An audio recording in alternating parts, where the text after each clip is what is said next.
Hop, hop, hop, hop, hop, hop, hop, hop. Alors, bonjour, aujourd'hui TBV nous met à disposition ce magnifique classe G. On va aller à la rencontre de Yannick Germain, chef étoilé du restaurant Le Bœuf à Sesenheim. Mais avant tout, on va lui faire une petite blague. On va arriver avec cette voiture, la Mini Cooper Innocenti Monte Carlo. Alors cette voiture est mythique, elle a quasiment 50 ans. Elle est dans un état merveilleux. On va lui faire croire qu'on va faire un tour dans un bolide et c'est celle-là qui va voir arriver. Allez, regardez la séquence, c'est tout de suite. Salut Esco. Salut Yannick, comment tu vas? Écoute, très bien, merci, et toi? Eh ben écoute, je vais très bien, je suis pas en retard, je suis garé juste à côté, j'arrive tout de suite. Mais prépare-toi parce que je viens avec un bolide, je vais te donner un chiffre, 1300. Voilà, c'est tout ce que je dois te dire. Ok. Du tonnerre. J'arrive, à tout de suite. À tout de suite, bisous.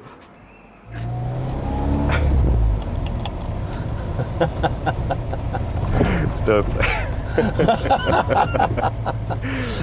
Ah oui, là c'est la classe, ouais. Je t'ai pas menti, je t'ai dit 1300. Ouais, 1300 cm3. Salut Yannick. Comment tu vas? Écoute, très bien. T'es en merci. forme? Ouais, c'est génial. T'as vu le bolide? Ah, elle est géniale. Tout d'abord, je voulais te remercier de nous accueillir parce Ah bah que écoute, on est c'est très avec grand contents. plaisir. J'avais très envie de faire cette séquence avec toi, mais je te rassure, c'est pas avec elle qu'on va partir. On va D'accord. partir avec une autre voiture Ok. parce qu'avec le temps qu'on a maintenant en Alsace, ça serait quand même bien d'avoir au moins la clim.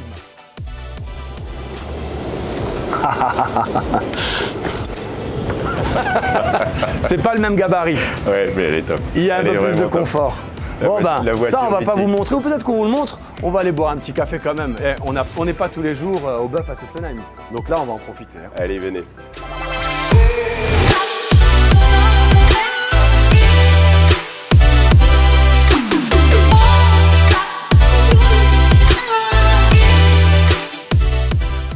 Bon Yannick, tu m'as dit en off tout à l'heure que tu étais assez fan du classe G de Mercedes. Ah ouais, carrément. C'est une auto fabuleuse. C'est une auto fabuleuse et c'est un modèle emblématique, enfin un des modèles emblématiques de chez Mercedes, elle est superbe. Surtout que comme ça, alors c'est un V8 biturbo, la version AMG, mais avec ce covering là, c'est assez rare de les voir comme ça. Celui-là, c'est sûr qu'il passe pas inaperçu. Mais si déjà tu es fan de la voiture, ce que je te propose, c'est que ce soit toi qui conduise alors. Bah, écoute, Bah, ça, tiens, c'est je te un remets beau la clé. cadeau. Allez, on est Merci, parti. on y. Elle a un ronron qui est juste magnifique. Hein. C'est beau, hein? Ouais, c'est très beau. Alors on remercie à l'occasion également le garage TBV Automobile qui nous met à chaque fois à disposition des véhicules somptueux. Là c'est le cas avec ce classe G. Alors on voit pas trop l'habitacle mais Thibaut le voit derrière. Hein. Ça c'est aussi une des raisons pour laquelle on pouvait pas faire la séquence avec la Mini parce que tu imagines bien que d'emmener Mélodie et Thibaut dans la voiture c'était pas J'imagine. possible. Yannick, t'es natif de Sesenheim? Alors moi je suis natif de Sesenheim, effectivement. Je suis, notre famille habite Sesenheim depuis 6 ou 7 générations et l'auberge est dans la famille depuis maintenant 4 générations. Moi je suis rentré en 99, j'ai officié quelques années avec ma mère. Depuis 2005 j'ai repris la gérance de l'affaire et je m'éclate. Et tu t'éclates. C'est le premier métier que tu as fait, la cuisine, Ouais. et tu es resté dedans. Et je suis resté dedans. Depuis l'âge de 3 ans, je savais que je voulais faire de la cuisine et j'ai pas dérogé à mes idées et puis ma volonté de percer dans cette voie-là et je regrette pas du tout. Est-ce que, comme beaucoup de chefs cuisiniers que je connais d'ailleurs, tu as fait d'autres maisons avant, des saisons, tu es passé dans des maisons prestigieuses aussi? Oui, effectivement, j'ai un peu bourlingué et j'ai démarré ma carrière chez Fernand Michler, comme beaucoup de jeunes cuisiniers en Alsace. Et puis après, je suis parti en Bourgogne où je travaillais dans une très belle maison à côté de Beaune, chez la famille Crottet. C'était un restaurant qui avait des macarons Michelin à l'époque et c'était vraiment une maison où j'ai appris énormément de choses. Et après, je suis parti en Suisse, à Crans-Montana, où pendant 2 ans, j'ai passé un petit peu toutes les étapes d'une grande brigade en cuisine et jusqu'au poste de second. Puis je devais partir en Californie, j'avais un billet d'avion pour partir en Californie et malheureusement mon grand-père est tombé gravement malade à ce moment-là. Et puis ma maman m'a fait comprendre que ce serait bien que je rentre à la maison pour la dépanner un peu. Donc ce que j'ai fait, et je devais rentrer temporairement et puis le temporaire s'est transformé en long terme et depuis je suis là quoi. Et c'est là que l'idée est née de transformer parce que le bœuf, c'est toujours appelé le bœuf? Alors oui, c'était toujours l'auberge au bœuf, depuis sa création. Hein. Et donc même quand l'Alsace était allemande, l'auberge s'appelait Zum Ochsen. Mais c'était pas le même type de cuisine. C'était pas du tout le même type de cuisine. Au début, c'était une cuisine très très familiale, du temps de mon arrière-grand-tante et de mon arrière-grand-oncle. Et puis quand mes grands-parents sont arrivés, ils ont reconstruit toute l'auberge après la guerre avec très très peu de moyens. Et puis ils ont fait évoluer la maison au fur et à mesure et en proposant une cuisine bourgeoise et une cuisine de cœur avec des jolis produits mais très très simples. Puis après ma mère a continué à développer tout ça et moi quand je suis arrivé, j'avais envie de marquer un petit peu un virage et puis de proposer une cuisine un peu plus personnelle et diriger vraiment vers la gastronomie, quoi. Et donc l'auberge au bœuf aujourd'hui, on peut dire qu'elle a quel âge? Alors l'auberge au bœuf, les premières dates historiques de cette maison, c'est 1687. Mais il y a eu, je crois que c'est une des maisons dans le village qui a subi le plus de transformations et qui a été démolie plusieurs fois pendant les différents conflits. Et à chaque fois reconstruite et puis à chaque fois embellie et où chaque génération a vraiment marqué son passage, quoi. Quand j'entends l'ancienneté de l'auberge au bœuf, et moi qui me vantais tout à l'heure avec la Mini qui avait presque 50 ans, tu te rends compte? Ouais. C'est quand même extraordinaire. Alors on entend beaucoup parler de quelques difficultés qu'il y a aujourd'hui dans la restauration, à recruter du personnel. Est-ce que toi aussi tu es touché par ça, Yannick? Je suis touché comme tout le monde. Après, je touche du bois. On n'a pas un turnover aussi important que dans beaucoup de maisons autour de chez nous, mais effectivement on est touché par un manque de personnel et ça nous freine un peu dans nos développements, dans nos idées et puis dans nos projets. Je pense que dans les années à venir ça va bouger. Ouais, ça va bouger et puis je pense que ça va bouger dans le bon sens, mais il y a des choses qui vont devoir être repensées de manière complètement différente. Et est-ce que tu es à la recherche de personnel également actuellement? Alors oui, là, je cherche un chef sommelier, un responsable de la partie bistrot que j'ai à côté de l'auberge, donc le Stammtisch. Ok. Et puis là, par la suite, peut-être un ou deux chefs de rang encore pour la salle. Ouais. Donc tu as envie d'évoluer encore, peut-être chercher une deuxième étoile. C'est quelque chose à quoi tu songes de temps en temps? Écoute, tu sais, quand tu es dans ce milieu, tu te lèves pas le matin en te disant que tu n'es pas omnibulé par ça en permanence, mais forcément tu y penses parce que ce qu'on fait, c'est un peu comme les sportifs de haut niveau, quoi, hein. Tu es obligé d'être bon quasiment tout le temps, tu n'as pas le droit à l'erreur, tu t'entraînes sans arrêt, tu te remets en question sans arrêt, donc forcément tu penses à une évolution possible et pourquoi pas pour un proche avenir, on verra. En tout cas, on te le souhaite parce que je sais que tu es un homme de rigueur. Tu es un grand sportif également, tu te prépares comme un sportif, oui. Parce que ton métier est très exigeant et franchement, quand on voit l'engagement que tu as d'un point de vue personnel, on sait que tu es très exigeant d'un point de vue professionnel également. Donc ça, c'est quelque chose qui doit se ressentir forcément dans ton assiette.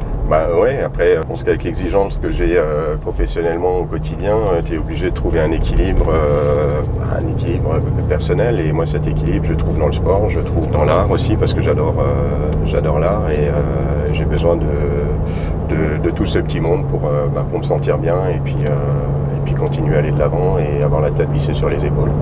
Allez, pour ma gouverne, mais je pense que les gens qui vont nous regarder vont se le demander aussi. Aujourd'hui, le bœuf à Sesenheim, c'est une étoile Michelin. Ces étoiles-là, elles sont attribuées par des gens qui viennent, qui bossent pour le guide Michelin, mais par contre, tu ne sais pas quand ils sont là, c'est ça? Non. Le guide Michelin, c'est un fonctionnement un peu mystérieux, dans le sens où, effectivement, on a 2-3 passages par an. Ça peut être une personne, ça peut être 2 personnes, 4 personnes. Les gens, on n'est pas au courant quand ils viennent et ils ne se présentent pas forcément à leur départ. Donc, c'est vrai que dans un sens, c'est plutôt bien parce qu'il n'y aura pas de favoritisme où on n'essaiera pas de faire plus de choses à ce moment-là. Et donc, je trouve que c'est un fonctionnement qui est qui est très correct, quoi.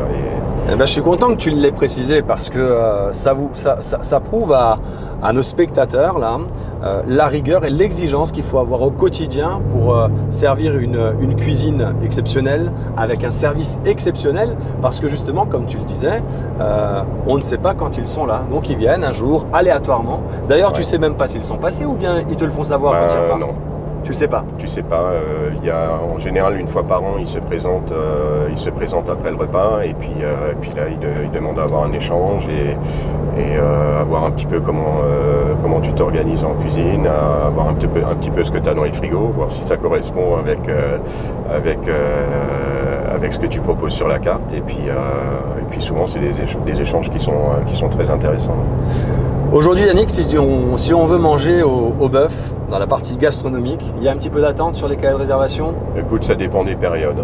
Là on est sorti de l'été, à la rentrée c'est un petit peu plus calme, donc il y a des créneaux un peu plus importants. Après, comme dit, ça dépend des périodes de l'année, mais mieux vous réserver. Ouais. D'accord. Et le Stammtisch, c'est un vrai Stammtisch comme on l'entend, c'est-à-dire c'est la table des gens qui ne se connaissent pas forcément toujours, mais qui sont assis à la même table. Ouais, le Stammtisch en Alsace, c'est la table des copains, la table des amis, la table du partage. Et moi, c'est une table qui a eu énormément d'importance dans ma jeunesse parce que à l'époque, mes grands-parents avaient un vrai Stammtisch à l'entrée du restaurant où il y avait les habitués, les copains du village, des clients qui venaient régulièrement et qui se retrouvaient un jour donné ou qui venaient comme ça aléatoirement. Et moi, je faisais tout le temps mes devoirs à ce Stammtisch et je participais à des discussions qui étaient des fois croustillantes, mais qui étaient toujours vachement sympas et il y avait une atmosphère qui était unique. Alors Yannick, j'ai eu l'occasion avec un ami de manger chez toi il y a quelques temps. Et puis ce jour-là, tu m'avais présenté des gens qui étaient du village avec lesquels tu travaillais et on avait mangé des asperges. Tu as à cœur de mettre en valeur les gens qui sont autour de toi. Ouais. Est-ce que tu peux nous en dire plus sur ton approvisionnement et sur les personnes avec lesquelles tu travailles? Bah, écoute, tu sais, moi je suis quelqu'un qui marche beaucoup au feeling, que ce soit professionnellement ou dans ma vie privée. Et pour moi, professionnellement, de travailler avec des gens, t'évoquais les asperges comme les Binder, qui sont des amis proches, c'est un réel plaisir parce que quand tu connais la personne, tu sais, tu arrives très très facilement à déchiffrer leur manière de fonctionner, leur manière de travailler, de diffuser, enfin d'écouler leurs marchandises et pour nous de s'approvisionner chez des gens comme ça, c'est extraordinaire, quoi. Ça fait 10 ans, non 15 ans maintenant que j'ai mis des filières très courtes avec des pêcheurs, avec des chasseurs, avec des éleveurs. Et c'est extrêmement nourrissant d'arriver à travailler comme ça. Ouais, et qui doivent aussi être contents de retrouver leurs produits dans ton assiette. C'est réciproque. Oui, après c'est un échange. Moi, ça me fait plaisir d'avoir des producteurs comme ça qui font notamment eux qui font des asperges d'exception et qui nous sélectionnent tous les jours des kilos de petits bonheurs, quoi. Bon, à la période où on est, mois de septembre, c'est quoi le produit de saison? On travaille quoi actuellement en cuisine chez Yannick? Ah bah écoute, là on est en plein changement, on est en pleine réflexion pour les nouvelles cartes. Donc là, les produits d'été commencent à se terminer. Donc là, on va commencer à travailler doucement sur les champignons, sur les courges, des légumineuses un petit peu différentes, les panais, les racines, ce genre de choses. Donc là, les réflexions commencent à mûrir un peu. Et puis à partir du moment où on aura mis les lignes de conduite en place, on ira voir les producteurs pour mettre des calendriers de provisionnement. Eh ben, c'est génial. En tout cas, j'imagine que tu fais participer également ton équipe quand il s'agit de trouver de nouvelles idées. Tu insuffles des choses, mais j'imagine que tu dois être très ouvert aux propositions des uns et des autres. Oui, c'est un échange quotidien. C'est vrai que dans mon équipe, j'ai de la chance d'avoir quelques jeunes qui ont vu des maisons, qui ont voyagé, qui viennent d'autres pays.